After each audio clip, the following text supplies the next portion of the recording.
Assalamualaikum warahmatullahi wabarakatuh. Halo sobat Dekat TV, kembali lagi di program Kama, Kata Mahasiswa. Belum mahasiswa namanya kalau belum nonton Kama.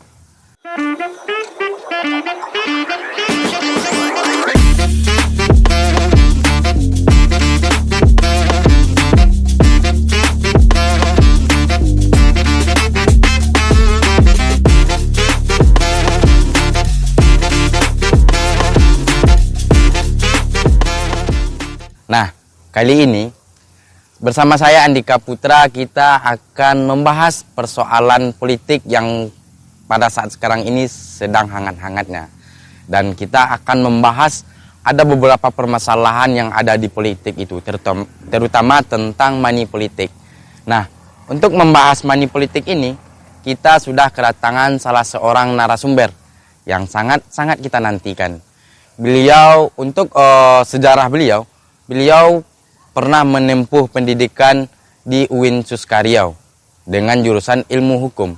Kemudian untuk pengalaman beliau pernah juga menjadi reporter di Suska TV. Kemudian beliau juga pernah menjadi anggota menua di UIN Suskariau.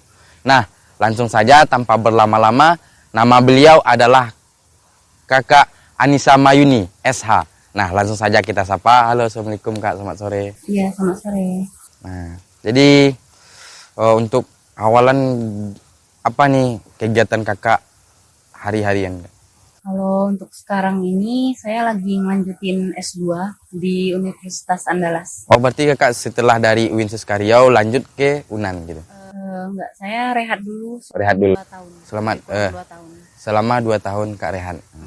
Jadi sekarang untuk di UNAN itu Kak ngambil jurusan apa Kak yang S2 itu? Magister Hukum. Oh, berarti tetap mempelajari tentang hukum yang ada di Indonesia ini Kak? Yang Oh, masih berarti sejalan dengan S1 Kak kemarin ya, tuh? Masih sejalan. Oke. Nah Kak, seperti yang saya sampaikan tadi, kita akan membahas tentang money politik. Nah, tentu Sobat Dekat TV ini Kak bertanya-tanya, apa itu sebenarnya money politik itu? Mungkin dengan ilmu Kakak yang sudah mempelajari di ilmu hukum, mungkin Kakak bisa menjabarkan kepada Sobat Dekat TV, apa itu sebenarnya money politik? Sebenarnya money politik ini merupakan usaha yang dilakukan oleh kandidat-kandidat untuk mempengaruhi pemilih dalam memberikan suaranya. Money politik ini dilakukan biasanya dalam bentuk pemberian uang, atau bisa dilakukan dengan bentuk memberikan jasa, atau juga memberikan barang-barang. Oh, jadi menurut Kakak, apakah money politik di Indonesia ini sudah menjadi budaya atau ada oknum-oknum aja, atau apakah ini sudah budaya di Indonesia? Sebenarnya kalau kita menggunakan istilah budaya, ini merujuk kepada nilai-nilai yang diterima oleh masyarakat luas. Biasanya kalau budaya ini harus diwariskan dan juga dilestarikan kan. Sedangkan dalam konteks money politik ini lebih kepada penyimpangan sistematik, yang mana penyimpangan ini harus dilakukan pemberantasan. Jadi kalau dikatakan budaya ini nggak tepat ya penggunaannya ya. Mungkin lebih dilakukan kayak seperti mungkin fenomena. Jadi mungkin money politik ini lebih diarahkan kepada fenomena yang terjadi akhir-akhir ini. Oh, berarti kalau emang budaya itu sudah seluruhnya yang melakukan, tapi yang sekarang ini cuma beberapa oknum-oknum. Hanya beberapa oknum saja yang melakukan. Nggak semua masyarakat yang menerima money politik ini. Nah, Kak, money politik itu sebenarnya di Indonesia ini itu sudah dipraktekkan dari pendahulu-pendahulu, atau fenomena ini datangnya itu belakangan ini Kak? Kalau money politik ini mungkin udah dari dulu-dulu ya, nggak sekarang-sekarang aja. Mungkin lebih, kalau untuk saat sekarang ini lebih terang-terangan money politik ini dilakukan. Kalau dilihat juga dari dulu mungkin bentuknya nggak yang sekompleks yang saat sekarang money politiknya. Mungkin kalau dulu mungkin bentuk pengancaman ya money politiknya lebih, memang harus door to door orang-orang ini melakukan money politik. Kalau untuk sekarang mungkin lebih diminimalisir. Iya. Oh, coba berikan satu contoh seperti apa money politik tuh Kak? Contohnya Kalau Kak. money politik kalau buat sekarang ini bisa juga kayak pemberian uang Oh, atau mungkin perbaikan infrastruktur iya, iya. atau mungkin memberikan barang. Oh, bentar Kak. Saya dengar tadi perbaikan infrastruktur negara lah Kak. Itu kan waktu kampanye itu kan banyak kita lihat tuh Kak. Iya. Mereka menjanjikan akan membangun ini atau mereka menarik simpatisan orang untuk memilih dia dengan memperbaiki jalan. Itu termasuk money politik. Dia tergantung ya. Dia ada dua Aha. kemungkinan kalau itu bisa dikatakan money politik Iya, juga atau bisa juga nggak dikatakan money politik. Kalau untuk dikatakan bukan money politik, bisa jadi paslon ini masih menjabat Ya. atau masih melayani masyarakat Heeh. dalam masa kampanye. Bisa jadi program yang diberikan pemerintah itu adalah memperbaiki infrastruktur yang ada. Itu tidak bisa dikatakan sebagai money politik Iya. karena udah seperti anggarannya udah terstruktur dari pemerintah, udah ada undang-undangnya yang ngatur juga. Tapi bisa juga dikategorikan sebagai money politik jika paslon ini menggunakan uang pribadi atau dana pribadi dalam memperbaiki infrastruktur dan tujuannya untuk mempengaruhi pemilih dalam pemilihan suara. Jadi emang kita sebagai masyarakat ini harus bisa melihat mana yang money politik, mana yang tidak ya Kak. Tapi kalau sebagai orang awam Kak, anggaplah saya ini sebagai orang awam, itu gimana cara membuktikannya kalau ada seorang penjabat, nah, kalau cerita Kak, ada seorang penjabat yang membangun sebuah jalan dan kita tidak sadar kalau tujuan dia itu sebenarnya menarik hati orang untuk memilih dia. Itu gimana cara kita membuktikan atau gimana cara kita memilih pemimpin-pemimpin yang tidak bermain dengan money politik nih Kak? Sebenarnya kita bisa lihat latar belakang dari latar belakang paslon ya Kak. Kita penting sekali mengetahui latar belakang pemimpin yang akan maju. Kita juga harus pandailah memilah mana yang baik dari latar belakang tersebut. Nah, ini Kak, masih persoalan money politik Kak. Mungkin pertanyaannya itu, apakah money politik ini sama dengan suap? Karena kalau money politik itu kan kasusnya itu sebelum pemilihan, sedangkan suap ini kasusnya setelah mereka dipilih. Nah, jadi itu apakah kesalahan yang sama atau gimana itu Kak? Kalau dalam konteks pemilu ya, money politik ini dengan suap itu dia hampir-hampir sama. Persamaan yang signifikan itu letak dalam pemberian barang atau uang atau jasa dan lain-lainnya. Sama suap itu. Mungkin ranahnya kalau money politik ini mungkin bisa dari individu ke individu atau bisa dibilang door to door. Kalau suap ini mungkin lebih ke suatu instansi. Kayak mungkin atau enggak perusahaan, misalkan membantu sebuah perusahaan untuk melunasi utangnya, tapi dengan syarat karyawannya harus memilih paslon ini kayak gitu. Itu yang money politik. Itu yang suap. Oh, itu yang suap. Iya. Jadi sudah jelas yang mana yang money politik, yang mana yang suap itu ya Kak. Jadi berbeda ya Kak. Iya.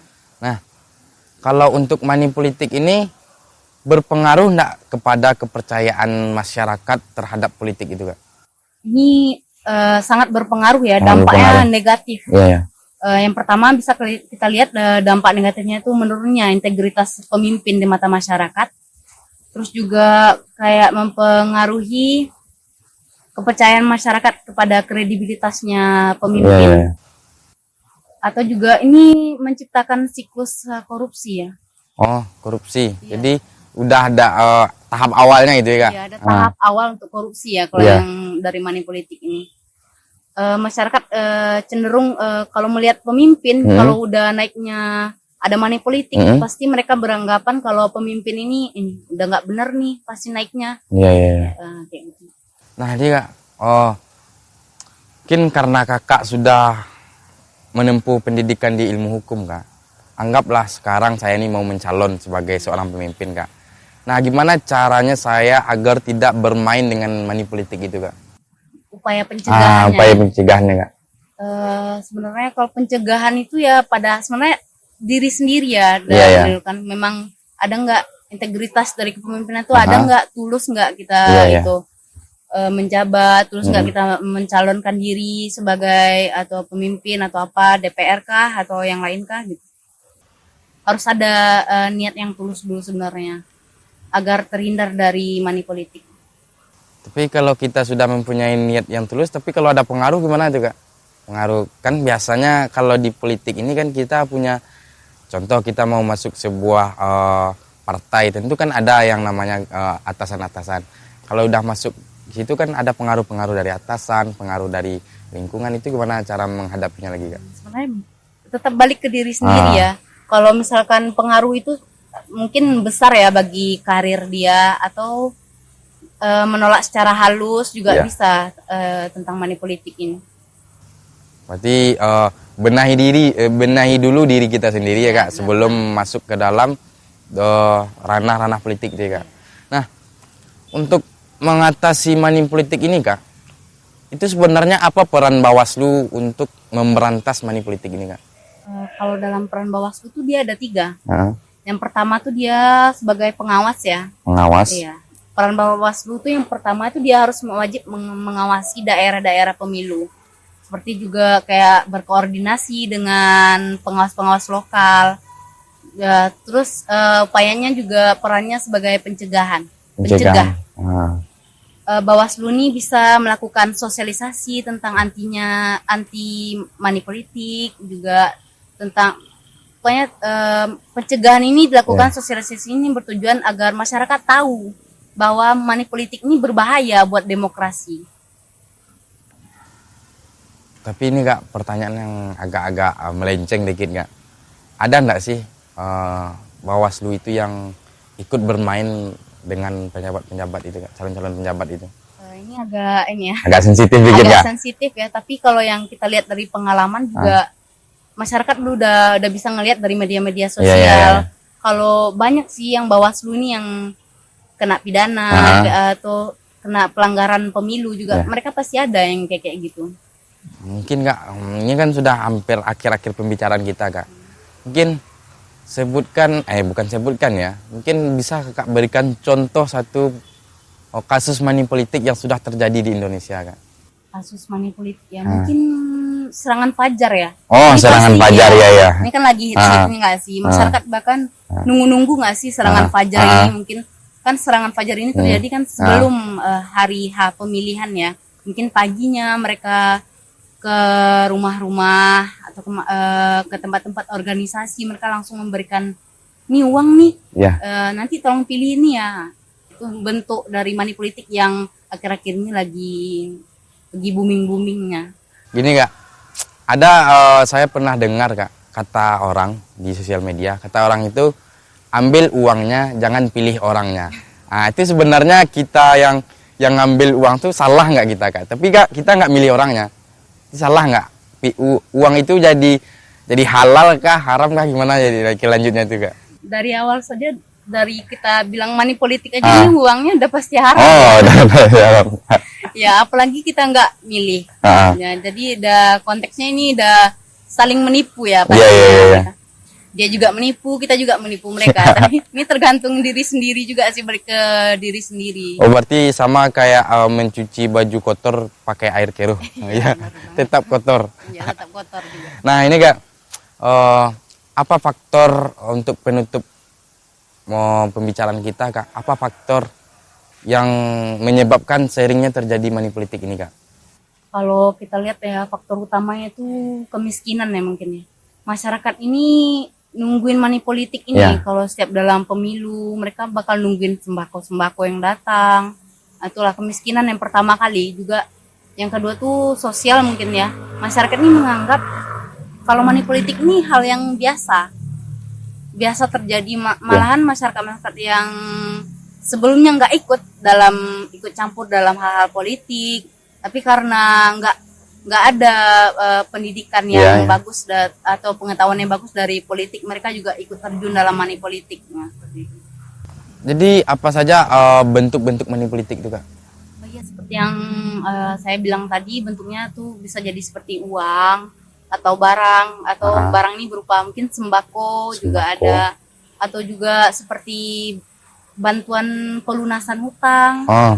bisa Iya, iya, iya. bisa ada juga, atau juga dalam bentuk eh, menjanjikan jabatan ya atau posisi. Iya, iya, iya, itu sering terjadi, Ya, apalagi sering terjadi. di kampus aja sudah sering terjadi kayak gitu kak, apalagi di luar kan. Udah ini ya, nggak terlalu tertutup lagi, Iya, orang iya. udah tahu semua itu. Ya katanya pilih nanti, kalau saya terpilih nanti saya kasih kamu jabatan. Iya, Nah, kayak gitu. menjanjikan pekerjaan dan yang Menurut saya, jangankan di luar, di kampus pun sering terjadi hal-hal kayak gitu kak. Apalagi kita mahasiswa yang aktif di kampus, kita sering melihat kadang pilih kami nanti kami kasih jabatan.